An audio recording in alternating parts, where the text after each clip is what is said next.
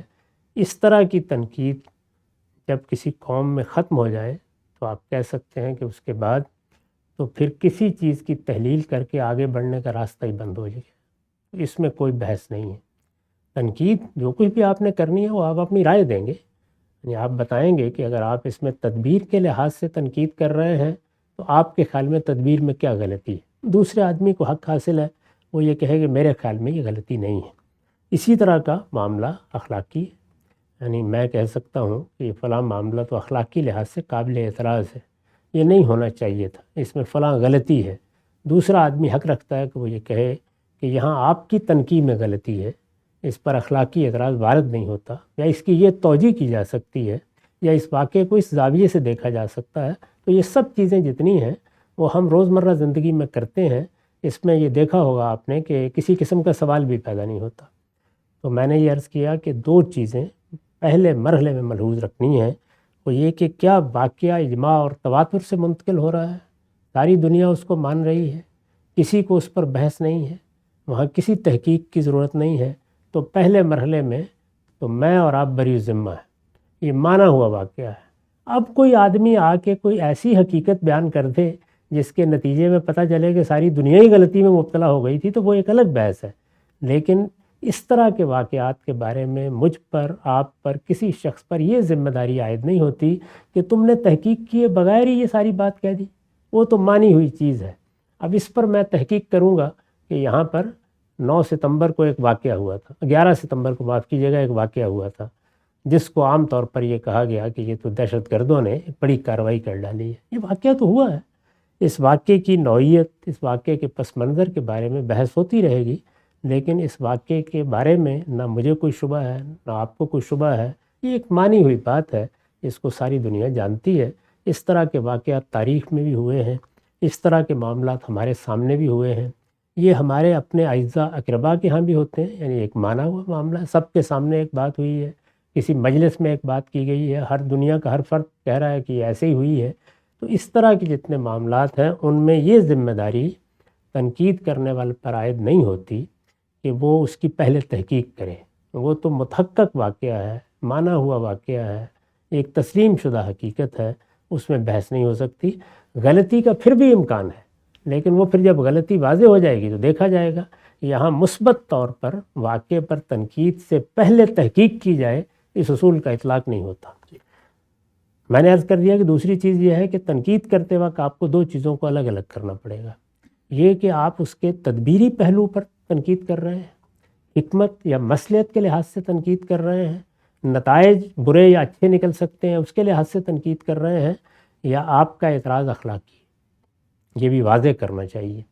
اخلاقی اعتراض ہے تو اس کے لیے استدلال بھی وہی کرنا پڑے گا، اور تدبیر کا معاملہ ہے تو استدلال بھی اسی کے لحاظ سے ہوگا، اور اس پر تبصرے اور تنقید میں لب و لہجہ بھی وہی ہوگا۔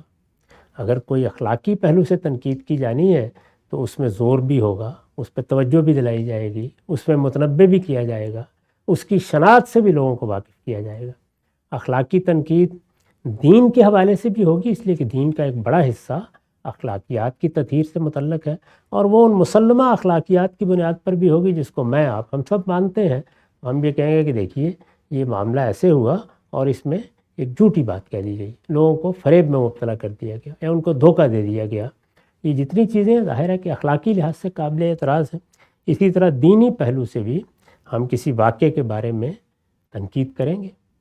مثال کے طور پر یہ بات تو طے ہے کہ کوئی آدمی انقلاب لانے کے لیے اٹھا ہے، انقلابی قسم کے نعرے لگا رہا ہے، لوگوں کو کہتا ہے کہ میں تو اس سارے نظام کو اڑ دوں گا، تو اب ظاہر ہے کہ یہ واقعہ تو طے ہے، وہ آدمی شب و روز یہی کہہ رہا ہے، انقلاب کی دعوت دے رہا ہے۔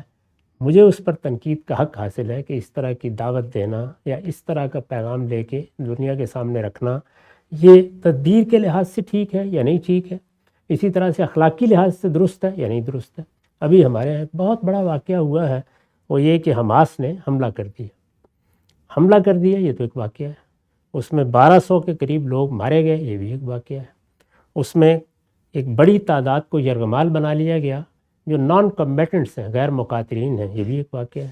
اب اس پر تدبیر کے لحاظ سے بھی تنقید ہوگی اور اخلاقی لحاظ سے بھی تنقید ہوگی۔ یہ دونوں چیزیں واقعے کے بارے میں کسی تحقیق کا تقاضا نہیں کرتی، واقعہ تو ہو گیا، اس کو اس کے فریقین مان رہے ہیں، دونوں اس کو قبول کر رہے ہیں، وہ ابھی بھی زیر بحث ہے، وہ یرغمالی ابھی بھی چھڑوائے جا رہے ہیں، ان لوگوں کے مارے جانے میں کوئی دو رائے نہیں ہے۔ اس پہ بحث کرتے ہوئے ایک آدمی یہ کہتا ہے کہ اس طرح سے بے گناہ لوگوں کو مار دینا، خواہ وہ آپ کے دشمن لوگ ہی کیوں نہ ہوں، یہ ناجائز ہے، اخلاقی لحاظ سے سخت قابل اعتراض ہے۔ اسی طرح نہتے لوگوں کو، بے گناہ لوگوں کو، ان لوگوں کو جو نان کمبیٹنٹس ہیں، غیر مقاتلین ہیں، پکڑ لینا یا یرغمال بنا لینا اپنے مقاصد کے لیے، یہ بالکل ناجائز ہے۔ ایک دوسرا آدمی اس کی کوئی توجیہ کر دیتا ہے، تو یہ دیکھیے تدبیر کے لحاظ سے بھی تنقید ہو سکتی ہے اور اس کے اخلاقی پہلو پر بھی تنقید ہو سکتی ہے. تو میں نے یہ عرض کیا کہ یہاں واقعہ زیر بحث نہیں ہے. تو تدبیری تنقید کو تدبیر کے پہلو سے کرنا چاہیے. تدبیر میں آپ یہ بتاتے ہیں کہ دیکھیے یہ جو معاملہ کیا گیا ہے اس سے نقصان کتنا ہو گیا, اس کے نتیجے میں آپ نے دیکھا کہ فلاں اور فلاں معاملات بالکل لا ینحل ہو کے رہ گئے, یا یہ تدبیر کی گئی اور اس میں یہ دیکھا نہیں گیا کہ اس کے نتائج واقف کیا ہوں گے کسی بھی واقعے کے بارے میں. اور اسی طرح اخلاقی پہلو سے بھی, جیسے میں نے عرض کیا کہ ہمارے دین میں مثال کے طور پر یہ بات طے ہے کہ کسی نان کمبیٹنٹ کے پر کوئی حملہ نہیں کیا جا سکتا, اس کے خلاف کوئی اقدام نہیں کیا جا سکتا, وہ بالکل ناجائز ہے. یہاں تک کہ اگر وہ میدان جنگ میں سامنے آ جائے اور وہاں آ کے ہتھیار پھینک دے تو اس وقت بھی اس کو مارا نہیں جا سکتا. یہ اب طے شدہ بات ہے نا. تو اس طے شدہ بات کو سامنے رکھ کر میں اس پر اخلاقی تنقید کرنے کا حق رکھتا ہوں. میں نے یہ عرض کیا کہ عمل پر تنقید کا یہ مطلب ہوتا ہے, واقعہ متحقق ہونا چاہیے اور آپ کو دونوں چیزوں کو الگ کر کے بتانا چاہیے کہ آپ تدبیر پر تنقید کر رہے ہیں یا آپ اس واقعے کے اخلاقی پہلو کو ہدف تنقید بنا رہے ہیں. اخلاقی پہلو پر تنقید کرنی ہے تو میں نے ابھی بتایا کہ اس طرح ہوگی, اور اگر آپ تدبیر پر تنقید کر رہے ہیں تو وہاں یہ ہے کہ کوئی چیز کی گئی ہے تو اس کے نتائج کیا ہوں گے یا واقف کیا ہوں گے, خود تدبیر اختیار کرنے والے کو کیا کچھ بھگتنا پڑ جائے گا. تو یہ سب چیزیں بڑے سے بڑے شخص کے بارے میں کہی جا سکتی ہیں, بڑی سے بڑے کسی واقعے کے بارے میں کہی جا سکتی ہیں. اس میں کسی کو کوئی استثناء حاصل نہیں ہے. اس طرح کے معاملات میں کوئی عذر پیش کرنے کی ضرورت بھی نہیں ہوتی. واقعہ متحقق ہے, میری ایک رائے ہے, میں اس پر تنقید کر رہا ہوں, آپ کی ایک رائے ہے, آپ اس کا جواب دے رہے ہیں, دونوں کو اپنی اپنی بات کہنے کا حق حاصل ہے. اس طرح کی تنقید کو کھلے دل کے ساتھ سننا چاہیے. اس طرح کی تنقید کے مواقع ہمیشہ رہنے چاہیے. اس طرح کی تنقید ہی اصلاح کا ذریعہ بنتی ہے, یہاں کوئی دوسری بحث کی گنجائش ہی نہیں. ایک ضمنی سوال غم صاحب, جو آپ نے فرمایا کہ واقعہ متحقق ہو تو تاریخی مسلمات کے بارے میں یونیورسل اسٹیبلش فیکٹس ہیں, بھائی اکبر بادشاہ تھا, یہاں پر یہ ہوا یا کربلا کا واقعہ ہوا, لیکن کچھ واقعات اس نوعیت کے مثلاً میرے لحاظ سے یہ ہو سکتا ہے یہ واقعہ اسٹیبلش ہے کہ بھئی فلاں آدمی کے لندن میں فلیٹس ہیں یا فلاں آدمی کے نیو یارک کے اندر پراپرٹیز ہیں, تو اب یہ بھی ایک اسٹیبلش واقعہ ہے جس کو میں مان کر, کیونکہ وہ شخص وہاں پہ رہ رہا ہے, روز نظر آ رہا ہے, اتر رہا چڑھ رہا ہے, تو اس کو میں مان کر گفتگو کروں گا اخلاقی اور تدبیر کے لحاظ سے, یہ بھی واقعات میں آئے گا سب کچھ؟ نہیں, یہ تو آپ نے پہلے جملے میں خاتمہ کر دیا میرے لحاظ سے. یعنی جو مسلمہ واقعات ہوتے ہیں وہ آپ کے لحاظ سے یا میرے لحاظ سے نہیں ہوتے, وہ تو عالمی سطح پر مانے جاتے ہیں. یعنی وہ متحقق چیزیں ہوتی ہیں.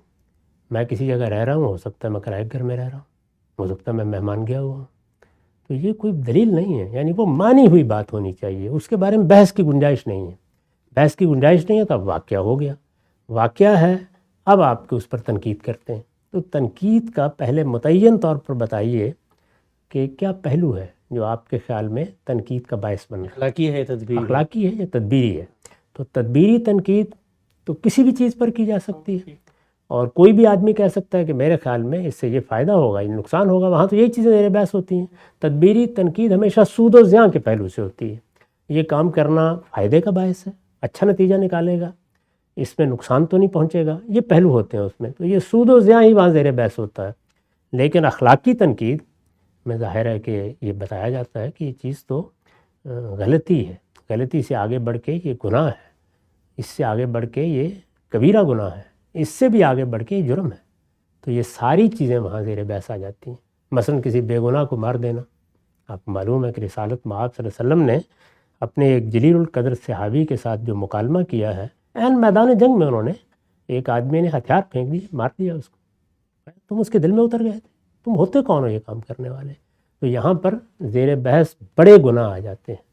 اس میں ہمارے ہاں بعض اوقات لوگوں کو شعور نہیں ہوتا اس کا, وہ ایسی چیزوں کو تدبیر کے خانے میں ڈال دیتے ہیں. تو تدبیر پر تدبیر کے لحاظ سے گفتگو ہوگی اور اخلاقی چیزوں پر اخلاقی نقطہ نظر سے گفتگو ہوگی.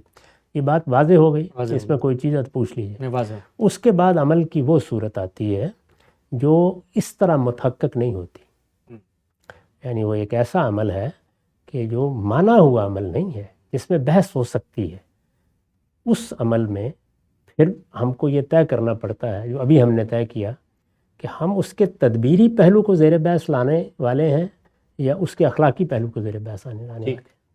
لیکن دونوں چیزوں کے لیے ضروری ہے کہ پہلے اس کی تحقیق کا حق ادا کیا جائے.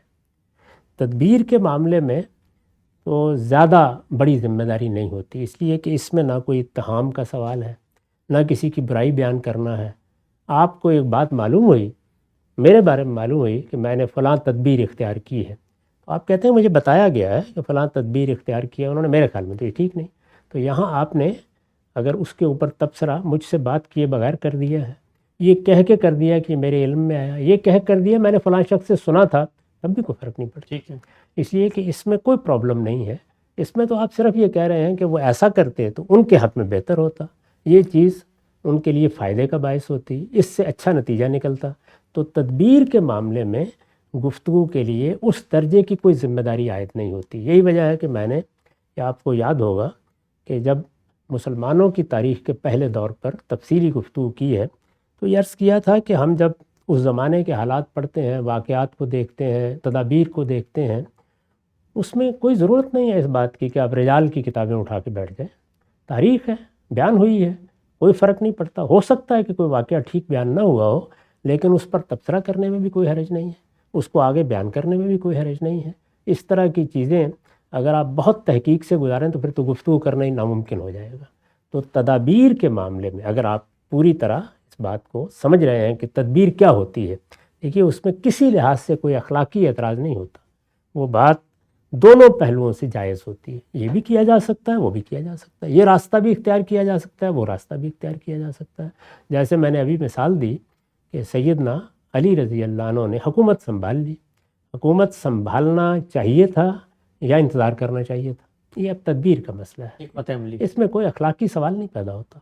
خود ان کے بیٹے حسن کے بارے میں یہ بیان کیا جاتا ہے کہ انہوں نے بعد میں یہ کہا کہ میں نے آپ کو مشورہ دیا تھا کہ آپ ایسا نہ کریں.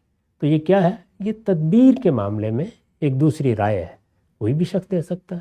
اسی طریقے سے آپ سیدہ عائشہ کے بارے میں یہ کہہ سکتے ہیں کہ وہ اگر اس موقع کے اوپر واپس آ جاتی اور وہ جنگ و جدال کی نوبت نہ آتی تو زیادہ اچھا ہوتا، کہہ سکتے ہیں نا. اسی طرح کا معاملہ سیدنا حسین کے بارے میں ہو سکتا ہے. تدبیر پر آپ اعتراض کر رہے ہیں یا تدبیر سے اختلاف کر رہے ہیں، تدبیر پر اعتراض کا بھی کیا سوال، اختلاف ہی ہوتا ہے. یہ راستہ زیادہ بہتر تھا، یہ مفید تھا، اس سے اچھے نتائج نکل سکتے تھے، اس میں دیکھیے نقصان ہو گیا، دیکھیے اپنے آپ کو نقصان پہنچا بیٹھے. تو یہ چیز ہم نے بچے کے بارے میں کہتے ہیں، اعزہ کے بارے میں کہتے ہیں، اساتذہ کے بارے میں کہتے ہیں، سب کے بارے میں کہتے ہیں. ہم اپنے ممدوح و مختوم مولانا سید اللہ صاحب مودودی کی بعض تدابیر پر تبصرہ کرتے رہتے ہیں، اس کے بارے میں اپنے اختلاف کا اظہار کرتے رہتے ہیں. خود استاذ امام مولانا امین حسن اصلاحی کی بعض تدابیر پر میں نے تنقیدیں کی ہیں، کرتے رہتے ہیں. تو یہ سب چیزیں بالکل جائز ہیں، ان میں کوئی معنی نہیں ہوتا، اس میں کسی کی شخصیت کو کوئی نقصان نہیں پہنچتا، کسی پر کوئی اتہام نہیں ہوتا، کسی کی اخلاقی حیثیت مجروح نہیں ہوتی. اس دنیا میں کوئی بھی انسان تدبیر کی غلطی کر سکتا ہے. تدبیر کی غلطی تو پیغمبروں کی نسبت سے بھی بیان کی جا سکتی ہے، اس میں کوئی بحث ہی نہیں ہے. یہ معلوم ہے کہ خود رسالت مآب صلی اللہ علیہ وسلم سے بدر کے موقع پر اس صحابی نے کہا ہے کہ یہ جو آپ نے پڑاؤ کی جگہ منتخب کی ہے یہ تدبیر ہے یا اللہ کا حکم ہے؟ تو آپ نے فرمایا تدبیر ہے. تو انہوں نے کہا پھر غلط ہے، یہ جگہ موضوع نہیں ہے، دوسری جگہ زیادہ مناسب ہے. تو یہ سب چیزیں خود اللہ کے پیغمبروں کے سامنے بھی ہوتی رہتی ہیں، بیان کی جاتی رہتی ہیں. لیکن اگر معاملہ اخلاقی ہے تو اب نوعیت بالکل تبدیل ہو گئی. یعنی اخلاقی ہے تو پھر آپ کو ایک ایک چیز کی تنقیح کرنی ہے. پھر یہ کوئی بات نہیں کہ میں نے یہ چیز فلاں جگہ پڑھ لی ہے اور فلاں جگہ سن لی ہے اور فلاں نے مجھے بیان کیا ہے. پھر تو آپ کو دیکھنا ہے کہ یہ بات کیا شہادت کے اس معیار پر پوری اترتی ہے جس کی بنیاد پر عدالتوں میں فیصلے کیے جاتے ہیں. یعنی اگر ماضی کا کوئی قصہ ہے تو پھر آپ کو یہ دیکھنا ہوگا. ایسے ہی مواقع ہیں جن میں صحابہ کرام نے بعض اوقات یہ کہا ہے کہ سزا دیں گے، تم اس کے لیے گواہ پیش کرو. یہ آسان کام نہیں ہے. رسالت مآب صلی اللہ علیہ وسلم کی نسبت سے کوئی بات ہے، جیسے ہمارے ہاں لوگ بیان کرتے ہیں یہ میں نے فلاں جگہ پہ یہ روایت پڑھ لی ہے حضور کی ذاتی زندگی کے بارے میں، آپ کے کسی تردد کے بارے میں، وحی کی ابتدا کیسے ہوئی تھی، اس واقعے پر ہم نے بھی تبصرہ کیا ہے. تو اس طرح کے جتنے معاملات ہیں ان میں قرآن مجید نے ہمیں یہ تعلیم دی ہے کہ اگر اس میں کسی شخص پر اخلاقی الزام لگ رہا ہے تو پھر اس کے مجموعی کردار کو دیکھ کر آپ کو یہ کہنا چاہیے کہ سبحانہ کا ھذا بہتان و نظیم. یعنی الزام لگانے والے کا منہ بند کر دینا چاہیے. یہ بات آگے بڑھنی ہی نہیں چاہیے کسی حال میں. پہلے مرحلے میں آپ کو یہ کہنا چاہیے کہ میں یہ تصور بھی نہیں کر سکتا. اور یہی تعلیم دی قرآن نے کہ تم لوگوں نے یہ بات سنی. دیکھیے وہاں قرائن بیان ہو رہے ہیں، یعنی سیدہ عائشہ پیچھے رہ گئی ہیں، وہ آدمی بعد میں ان کو لایا ہے، اس کے بعد ایک خاص طرح کی بہتان ترازی کی فضا پیدا ہو گئی، حضور بھی آزردہ ہوئے، کیسی صورتحال مدینہ میں پیدا کر دی گئی۔ اللہ تعالیٰ نے اس پر تبصرہ کہاں سے شروع کیا؟ یہ کہا کہ تم نے یہ سنا، تم سیدہ کو نہیں جانتے تھے، اس گھرانے کو نہیں جانتے تھے، یہ سننے کے بعد تم یہ دیکھتے رہے کہ لوگ کیا کہہ رہے ہیں یا اس کے قرائن کیا ہیں، تم نے یہ سنتے ہی کیوں نہیں کہا کہ سبحانہ کا ھذا بہتان عظیم؟ یہ کیوں نہیں کہا؟ تو یہ ہمیں تعلیم دی گئی ہے کہ جب کسی شخص کے بارے میں، کسی رہنما کے بارے میں، بڑا ہو چھوٹا ہو، عام طور پر لوگ کہتے ہیں کہ یہ ہمارے جو لیڈر ہیں، رہنما ہیں، ان کے بارے میں بات کرنے میں کیا حرج ہے؟ یہ دیکھیے، یہ لیڈر ہیں، لیڈر کیا، پیغمبر ہیں، ایک ایسا گھرانہ ہے جو ساری دنیا میں زیر بحث ہے، لیکن اللہ تعالیٰ نے اس کے اوپر بڑا سخت تبصرہ کیا، نہیں یہ آپ نہیں کر سکتے۔ تو جب کوئی اخلاقی معاملہ ہے تو یا وہ آپ کا ذاتی مشاہدہ ہونا چاہیے، پھر کھڑے ہو کر کہیں کہ میں نے اپنے آنکھوں سے یہ معاملہ دیکھا ہے، میرے ذاتی طور پر یہ علم میں آیا ہے، میں اس کی گواہی دینے کے لیے کھڑا ہوں، پھر آپ گواہ ہیں سب سے پہلے۔ اس کے بھی پھر حدود شرائط ہیں کہ آپ اس کو کب بیان کر سکتے ہیں۔ لیکن اگر ایسا نہیں ہے کہ میں نے فلاں سے سنا تھا، فلاں نے جاتے جاتے کہا تھا، یہ تو اصل میں ایک سیاسی بیان تھا، یہ کیا چیز ہے؟ یہ تو آپ یوں سمجھ لیجئے کہ اگر میں ایسا کر رہا ہوں تو میری پستی کی انتہا ہے، اس کا کوئی تصور کسی مسلمان سے نہیں کیا جا سکتا۔ اس میں سب سے پہلے اس کو یہ دیکھنا چاہیے کہ اگر آدمی زندہ ہے تو اس طرح کی کوئی بات معلوم ہوئی ہے، یا تو یہ ہے کہ آپ نے اس کان سے سنی، اس سے نکال دی، آپ نے اس کو موضوع نہیں بنایا۔ دسیوں باتیں ہمارے علم میں آتی رہتی ہیں، لوگوں کے بارے میں آتی رہتی ہیں، علماء کے بارے میں آتی ہیں، رہنماؤں کے بارے میں آتی ہیں، دانشوروں کے بارے میں آتی ہیں، کوئی سنا دیتا ہے بات، آپ نے اس کان سے سنی، اس کان سے نکال دی۔ اگر آپ اس کو اہمیت دے رہے ہیں یا اس کو بیان کرنا چاہتے ہیں تو پھر پہلی چیز یہ ہے کہ آپ متعلق آدمی سے رابطہ کریں گے، آپ اس کو پوچھیں گے کہ بھائی یہ بات مجھے تمہارے بارے میں معلوم ہوئی ہے، یہ مجھے کہا گیا ہے، میں نے یہ سنا ہے، اب آپ بتائیے آپ کا بیان کیا ہے۔ اس کو عالمی سطح پر مانا جاتا ہے۔ چنانچہ جتنے بھی آپ نے دیکھے ہوں گے کہ ہتک کے جو مقدمے ہوتے ہیں ان میں سب سے پہلے سوال یہی کیا جاتا ہے، کسی اخبار نویس سے بھی یہی سوال کیا جاتا ہے کہ آپ کو جب خبر ملی تو آپ نے متعلق آدمی کا بیان لیا؟ پہلی لازمی شرط یہ ہے کہ آپ معلوم کریں پہلے کہ جس شخص کے بارے میں بات کہی جا رہی ہے وہ شخص اگر زندہ ہے، وہ اگر رسائی میں ہے، خود کیا کہتا ہے اپنی اس بات وہ کے خود کیا کہتا ہے اس واقعے کے بارے میں، اس کا پورا بیان آپ کے سامنے آنا چاہیے۔ اس کا بیان سننے کے بعد گویا آپ نے اس کا بیان لے لیا، آپ کو اطمینان ہو گیا، تو آپ کو بیان بھی نہیں کرنا چاہیے، نہیں ہوا اور آپ بیان کرنا چاہتے ہیں تو اب آپ یہ کہیے کہ یہ واقعہ ان ذرائع سے میرے علم میں آیا تھا، میں نے اس کو متعلق آدمی سے تصدیق کرنا چاہی تھی، ان کا جواب یہ ہے، اور بے کم و کاست وہ جواب بیان کیجیے جو اس آدمی نے دیا ہے۔ اب جو کچھ آپ کو کہنا ہے کہیے، اس پر جو تبصرہ کرنا چاہتے ہیں کریں، جو اختلاف کرنا چاہتے ہیں کریں، اور اگر ماضی کا کوئی واقعہ ہے تو پھر اس کی تحقیق آپ کو کرنی ہے ہر حال، اور وہ تحقیق انہی شرائط و حدود پر ہوگی جن پر عدالت کہتی ہے کہ مقدمہ ثابت ہوگا۔ تو اس میں بھی دیکھیے ایک بہت بڑا معاملہ ہے جو قرآن زیر بحث لے آیا ہے کہ ایک شخص کو آپ نے اپنی آنکھوں سے دیکھ لیا وہ بدکاری کر رہا تھا، وہاں بھی پابندی لگا دی گئی کہ یہ معاملہ ایسا ہے کہ اس میں آپ اپنے آنکھوں کے مشاہدے کو بھی بیان نہیں کر سکتے جب تک کہ 3 اور لوگ آپ کے ساتھ وہی مشاہدہ بیان کرنے کے لیے کھڑے نہ، ورنہ آپ کی پیٹھ پر 80 کوڑے مار دیے جائیں گے۔ یہ کیا چیز ہے؟ کیوں اتنی سختی برتی گئی ہے؟ اس لیے کہ اللہ تعالیٰ کے پیغمبر نے یہ اعلان کیا ہے اور حرم میں کھڑے ہو کے اعلان کیا ہے، آخری حج کے موقع پر اعلان کیا ہے کہ کسی بھی مسلمان کا مال، اس کی جان اور اس کی عزت یہ اس شہر کی طرح، شہر مکہ کی طرح حرمت رکھتی ہے۔ یہ جب آپ کسی شخص پر اخلاقی الزام لگاتے ہیں، خواہ وہ لیڈر ہے، خواہ وہ رہنما ہے، وہ پیغمبر ہے، وہ کوئی بھی ہے، وہ آپ کا ہمسایہ ہے، وہ عامی ہے، وہ عارف ہے، تو آپ در حقیقت اس کی عزت پر حملہ آور ہو گئے اور آپ نے اس کے قتل کا فیصلہ کر لیا۔ یہ اقدام قتل کی طرح کا جرم ہے۔ اس وجہ سے اب آپ تحقیق کے سارے ذرائع سے گزریں گے، ورنہ آپ نے ایک کبیرہ گناہ کا خود ارتکاب کر ڈالا ہے۔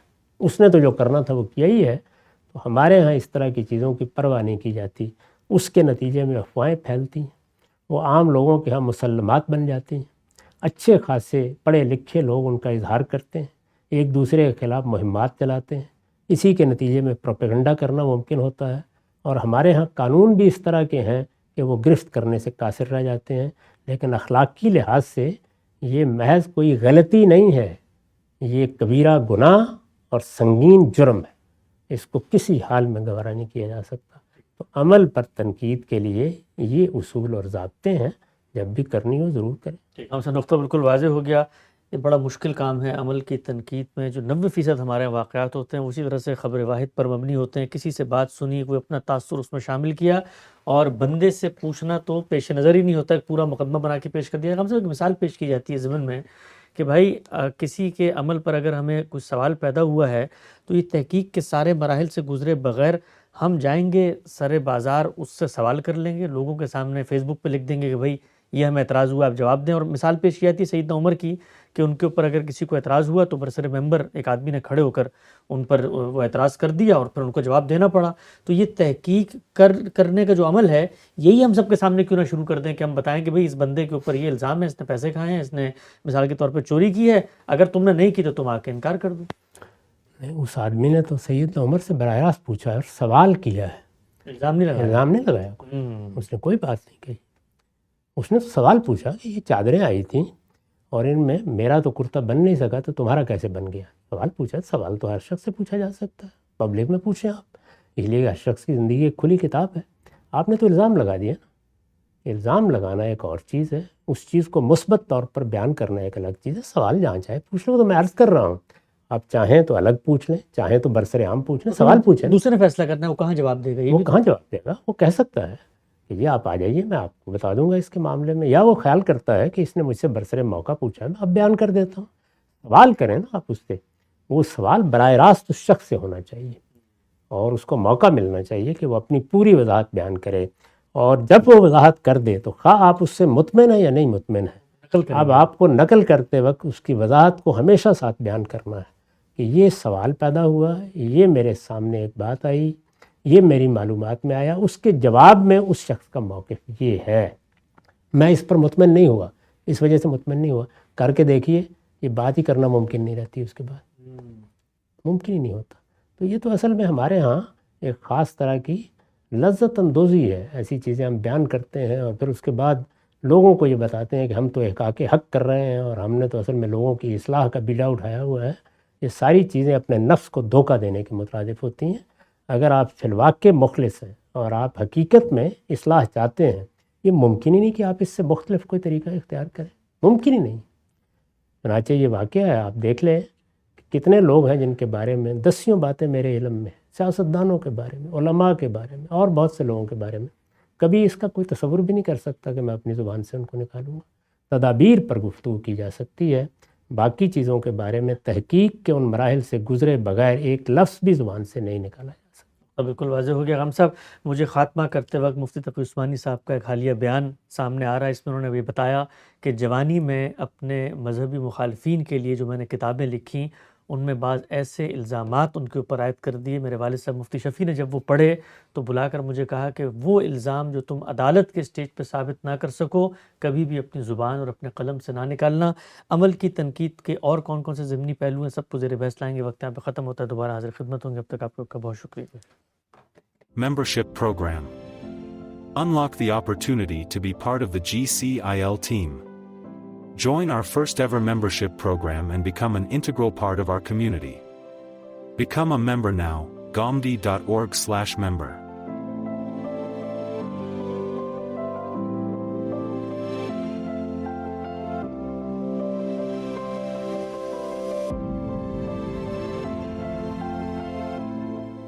Sponsor English translation. Support the provision of English closed captions with your donation, enabling us to share the insightful teachings of Javed Ahmed Ghamdi and other distinguished GCIL scholars with the English-speaking audience, while also promoting inclusivity and accessibility. Our main objective is to ensure that individuals who do not speak Urdu can access this valuable content. Donate now, gomdi.org/donate.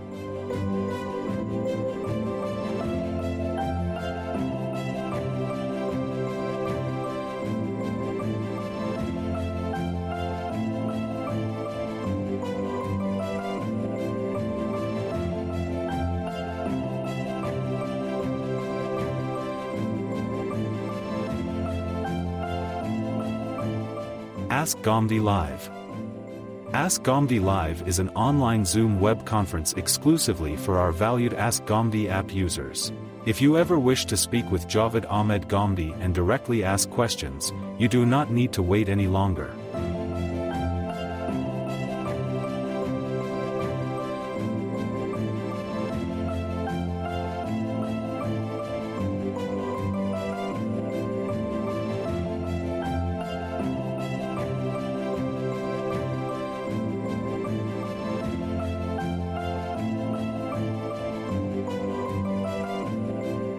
Hajj and Umrah course. This course aims to provide an in-depth understanding of the Hajj, illuminated by the Quran, Sunnah, and authentic hadiths. Our sessions will uncover the often overlooked philosophy, purpose, and objectives of Hajj. This is a chance to gain a profound and eye-opening perspective on one of Islam's fundamental pillars. Please note that seats are limited, so we encourage you to register soon to secure your place in this enlightening course. Register now, gomdi.org/Hajj Course English.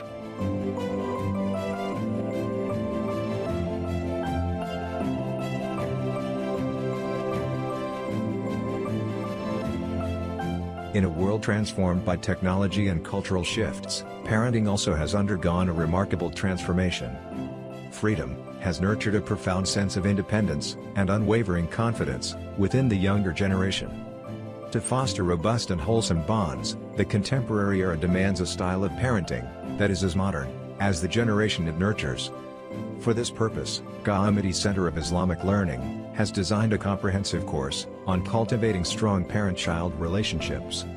From effective communication and active listening to fostering trust and emotional intelligence, our course equips parents with a holistic approach to creating an environment where both parents and children can thrive. This course has been meticulously designed to empower parents with insights, tools, and strategies that cultivate lasting connections with their children. The content has been divided into 3 sections, each catering to the unique challenges of modern parenting. In this fast-paced world, the key to our happiness and a brighter future lies in the strength of our relationships. Enroll for this course through the link given in the description and learn modern parenting styles to foster strong relationships with your children. Sunday School.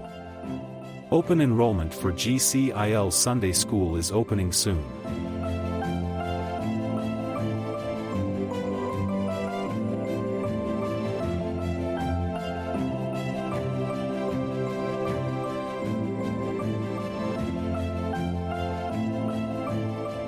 Sponsor dubbing. Support the English dubbing of our episode through cutting-edge AI technology. Join us in transforming our Urdu content into English, enabling a broader audience, particularly the younger English-speaking generation, to access valuable teachings of Islamic education. Donate now, gomdi.org/sponsor.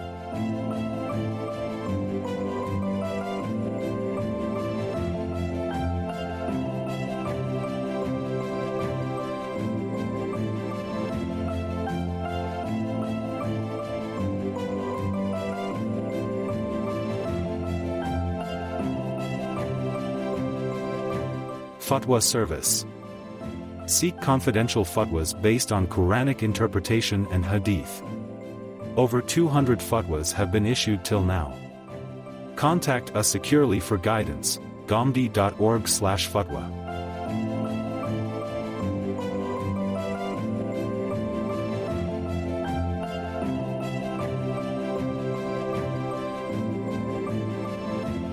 Have you ever wondered about Islamic punishments and the intricate aspects of Islamic laws?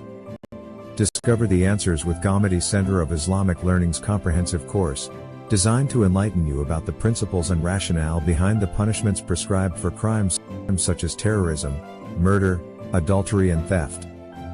Our primary aim in this course is to cultivate a profound understanding of these punishments, taking into account their religious, historical, cultural, and ethical foundations. Furthermore, our meticulously crafted curriculum incorporates supplementary study materials, facilitating a holistic comprehension of the subject matter. Don't miss this opportunity to enhance your knowledge.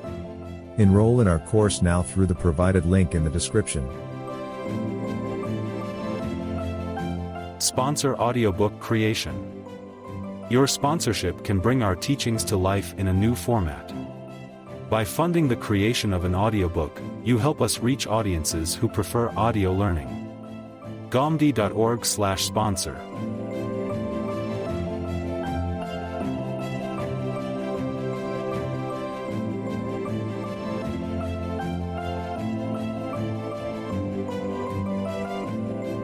Membership Program. Unlock the opportunity to be part of the GCIL team. Join our first ever membership program and become an integral part of our community. Become a member now, gomdi.org/member.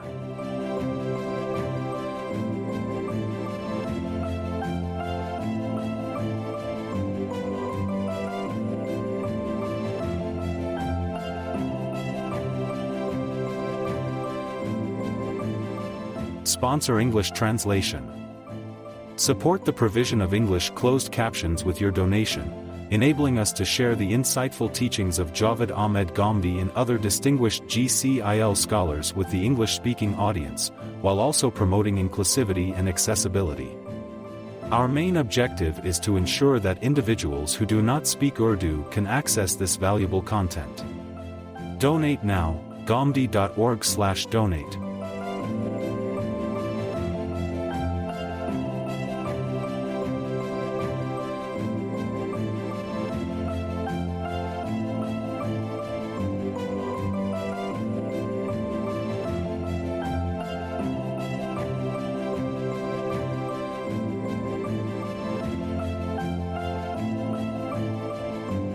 Ask Ghamdi Live. Ask Ghamdi Live is an online Zoom web conference exclusively for our valued Ask Ghamdi app users. If you ever wish to speak with Javed Ahmed Ghamdi and directly ask questions, you do not need to wait any longer.